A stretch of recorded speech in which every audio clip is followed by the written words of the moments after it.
can't tell where the dullness comes. So don't make the mistake that they make. That's not precise. Here comes the other big percussion, CVA tenderness. This is over the kidney. Now, if you had pyelonephritis, Tech, you would have flown off the table. But obviously you don't.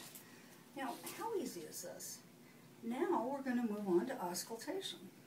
Now, I want you to tell me the normal breath sounds. So, Tech, can you take in some nice deep breaths with your mouth open? Okay. Bronchovesicular sounds auscultated, i.e. ratio 3:1 soft. Big breath. Between the scapula, I hear bronchovesicular sounds, i.e. ratios 1:1. These are louder sounds. Now, do you see how I'm imitating the pattern I did on Fremitus? Now, again, I have vesicular sounds.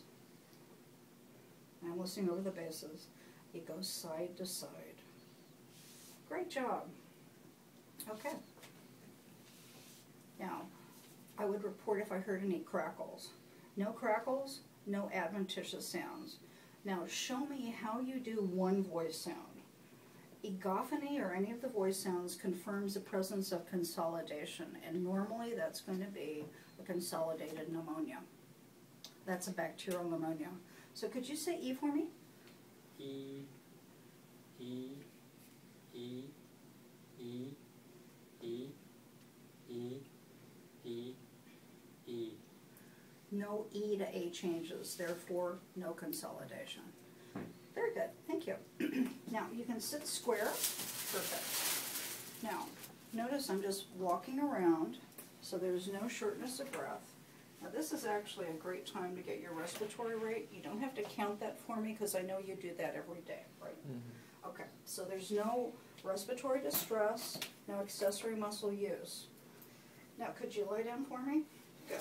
Now I'll pull this out so you've got place to put your legs. Perfect. Now, Tech, you're such a nice volunteer. Now we're going to look at jugular venous distension and see if there is any. Now what we want to do is we want to turn the head slightly. Now, we don't want to use the external jugular. Now how to tell where that is? Go to the angle of the jaw and go to the proximal third of the clavicle, and we can actually trace it. Do me a favor. Do a Valsalva, in other words, bear down for us, please. Okay, see how it shows up? Yeah. Let go, let go. That's not good for you. Now, don't read that, please. That's not heart failure. Okay, now, there's this little depression right here, and this is actually where the internal jugular vein is. This, where my middle finger is where you want to read. Now, you can see, right here, come over here, Christine. We don't want to miss this. This is exciting, right there. See where my middle finger is? Right there. See how it's not an arterial pulsation? Wow. It ripples, it kind of goes. Okay. Now, find the sternal angle, and what we would do is we would have a ruler, and we're going to put the ruler here, and so basically the column of blood is no higher than 0 JVD. Now, JVD that's greater than 2 is abnormal, so I'll just make something up.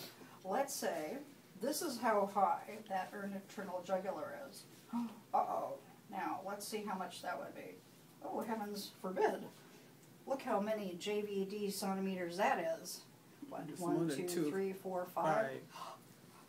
That's heart failure. Okay, now I'm ready to palpate. Now, I go for the apical pulse. Okay, it's at the 5th intercostal space, left sternal, midclavicular line, just medial. And it is a 1/2. Tricuspid area has a light pulsation. Herbs area, pulmonic, and the aortic. Now we take the ears, put our stethoscopes on, and we say, okay, at the apex I hear S1 louder, love dub. The same with the tricuspid area. At herbs I hear S1 louder, love dub. And at the base, over the pulmonic and aortic areas, I hear S2 louder, lub dub. flip your stethoscope and tell me, verbalize this. Now I'm using the bell, and I'm going to go back and listen for abnormal sounds. Okay, no abnormal sounds auscultated, and then I will ask you 2 questions about the extra heart sounds, S3 and S4. So the middle section that had the cadence and the cause, those are the questions I'm going to ask. Now, was this tough? Mm-hmm. Now, I'll finish up the respiratory. So what I would do is I have already inspected, and so I could palpate for fremitus. Say 99? 99, 99, 99, 99, 99, 99. Fremitus decreases. There's probably no need to percuss, but if I suspected a pneumonia or something solid or something that has fluid in it, what I could do is I could percuss, but notice where I have to put my fingers. Now remember how the ribs are shaped like moons? See how I follow the ICSs? Now, what do I have over here? What's that dullness? Of course. Now let's see if he has an enlarged heart. I hope not. Okay. Did you hear the change? Yes. Solid. His heart is not enlarged. How do we know? The change in sound. Isn't that neat to listen to yourself? Yeah, you're a real instrument. Okay, now let's do the breath sounds. Now I'm listening above the apices. What types of sound should I hear? Vesicular or bronchovesicular?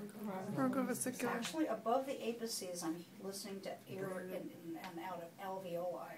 So bronchial. No, vesicular. Oh. Vesicular sounds are the most common breath sound. Vesicular are long inspiratory phase, short expiratory phase, 3 to 1, very soft. Now I'm over the big airways, right in the main stem, bronchovesicular. Very loud sounds, or medium, equal inspiratory, expiratory. Now if I listen over the trachea, nobody does this. That's why it's not important. Bronchial. It's a bronchial sound, right? Now, if you heard bronchial sounds over the area like that is vesicular, well, then we've got a problem. Or if you hear bronchovesicular sounds over the periphery of the lungs, got a problem. Most commonly, it's going to be bacterial pneumonia, but you're fine. Somebody in this room had a little congested cough. Could I listen to you, please? Now, could one of our cinematographers see if there is an alcohol swab so I can clean? There we go. Wonderful. Yeah, those betadine preps will really do the trick. No, I'm teasing. Okay. Now, Ted is a patient. You're now retired. Thank you very much. Thank you, Ted. Thank No you. problem. Wow. Yay. Best actor. Now, The price is. Chessa, what are some of the symptoms that led to this congested cough that we have? Now, everybody listen to her. It started with a sore throat. Okay. And I was having the nasal congestion, and then there's pain in my sinuses. Okay, And I was so stopping. now, is this worse at night that you're coughing? Yes, it was worse. Now, you can tell me why the coughing is worse at night when she has congested sinuses. Postnasal drip. Have you heard of postnasal drip? That's why your symptoms are worse at night. Now, my guess is, do you feel a little short of breath? No. Okay, because when I heard you cough, I heard what are called crackles. But they were upper airways, so just take in a nice deep breath for me with the mouth open. Okay.